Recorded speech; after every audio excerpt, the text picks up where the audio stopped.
बयान सामने आया है, ना सोनिया गांधी का कोई बयान सामने आया है। और बीजेपी देखिए इस मसले को लेकर पुरजोर तरीके से हावी है कि उनकी चुप्पी यानी कि उन सलाहकारों को समर्थन देती है। नहीं, ऐसा देखिए, एक बात पर सभी नहीं बोलते हैं। वो सलाहकार इतना बड़ा नहीं है कि उस पर सारी पार्टी बोले। उस पर मैंने कह दिया, मैंने पार्टी की तरफ से कह दिया। और किसी ने आपसे कहा है कि हरीश रावत पार्टी की तरफ से नहीं कह सकता? तो जब हरीश रावत ने कह दिया तो वो पार्टी ने कहा है। लेकिन सर, आपने अभी भी तो इस पूरे घमासान को लेकर बयान दिया कि देखिए अमरिंदर सिंह ही कैप्टन बने रहेंगे, उन्हीं के चेहरे पर चुनाव लड़ा जाएगा। लेकिन अभी भी वो तमाम प्रतिनिधिमंडल ये उम्मीद जता रहे हैं कि हमें इंतजार है राहुल गांधी और सोनिया गांधी के फैसले का। तो आपकी बात क्यों नहीं मान रहे? क्यों अब पार्टी में जो फूट थी वो शांत होती हुई नजर नहीं आ रही? देखिए, मैंने क्या कहा है उसको हर समय में गायत्री मंत्र के तरीके से नहीं दोहरा सकता। लेकिन एक बात, मैंने कांग्रेस के अंदर जो परंपराएं हैं बिल्कुल साफ है, हम उनका पंजाब में भी पालन करेंगे, पंजाब में भी पालन करेंगे।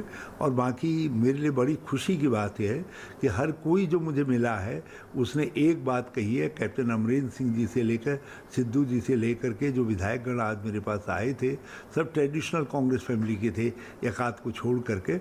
उन सब ने कहा जो सोनिया जी का निर्णय होगा, जो राहुल जी का निर्णय होगा, हम स्वीकार करेंगे किसी भी मामले के अंदर, किसी भी मामले के अंदर। और फिर इतनी गंभीर बात कही नहीं गई जिसके लिए राहुल जी और सोनिया जी तक जाना पड़े। वो आखिर हरीश रावत को भी तो कुछ काम धंधा करना है ना। सर, अब मेरा अगला सवाल आपसे यही है, क्योंकि विधानसभा चुनाव के लिए पार्टी जुटती हुई नजर आ रही है, तैयारियां भी जोरों पर है। तो ऐसे में इस पूरे घमासान का कितना असर पार्टी पर होगा चुनाव के वक्त? कुछ नहीं, जो अच्छी सेनाएं होती हैं वो हमेशा जो है जो रिसेस पीरियड होता है, जिस समय कोई और काम नहीं होता, तो उस समय आपस में युद्धाभ्यास करती रहती है। तो ये हमारी सेनाओं की सजगता है कि बीच बीच में कुछ न कुछ चटकारेदार बातें करते रहते हैं। लेकिन उसमें वो कांग्रेस के अंदर सब घर के अंदर का प्याली का तूफान होता है। और उसका समाधान भी हम पार्टी के अंदर निकाल लेते, घर के अंदर निकाल लेते। क्योंकि स्पष्ट तौर पर दो बातें क्लियर हैं। एक बात तो यह है कि सबकी निष्ठा सोनिया जी में और कांग्रेस में है। और दूसरी बात स्पष्ट है कि पंजाब कांग्रेस के प्रत्येक नेता जो है चुनाव जीतना चाहता है। उनको मालूम है कि जीत हमारे दरवाजे पर दस्तक दे रही है। तो कोई नेता अपने ऊपर ये ब्लेम लेकर के नहीं जाना चाहता कि उसकी वजह से या उसकी कमजोरी की वजह से कांग्रेस हार गई। हरीश रावत जी, एक चीज और मैं आपसे जानना चाहूंगी, क्योंकि जब नवजोत सिंह सिद्धू को कमान दी गई थी पंजाब कांग्रेस पार्टी की, तो मलविंदर सिंह ठीक है पहले नाराज थे, लेकिन फिर उनकी टी पार्टी में वो शामिल हुए थे, शुभकामनाएं दी थी। और उस तस्वीरों के बाद लग रहा था कि अब पार्टी एक हो रही है, किसी तरह की कोई फूट नहीं है, किसी तरीके का दो फाड़ पार्टी में नजर नहीं आ रहा है। लेकिन अचानक स्थिति इतनी बदलती हुई नजर क्यों आई कि अब एक बार फिर से अमरिंदर सिंह और सिद्धू आमने सामने हो गए? देखिए, दो बातें हैं। सिद्धू और वो नहीं है, सिद्धू इस मामले में कहीं पर नहीं है। और ये इनफैक्ट कुछ एमएलएज और मिनिस्टर्स की अपनी प्रॉब्लम्स थी और अपनी चुनौतियां थी, अपनी समझ थी। वो लोग आए हैं। ये इसको सिद्धू स्पॉन्सर्ड कहना बहुत गलत होगा और मैं ऐसा नहीं मानता।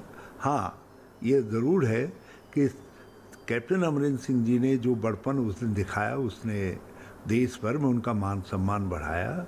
और अब ये सिद्धू जी के ऊपर है कि वो उनकी पार्टी के चीफ मिनिस्टर हैं, तो उनको साथ लेकर के चले और पूरी शिद्दत के साथ जो सरकार के सही निर्णय हैं, जैसे 360 रुपया गन्ने का खरीद मूल्य तय करना है, तो ये इन चीज़ों के पर पब्लिक ओपिनियन को मोबिलाइज करें।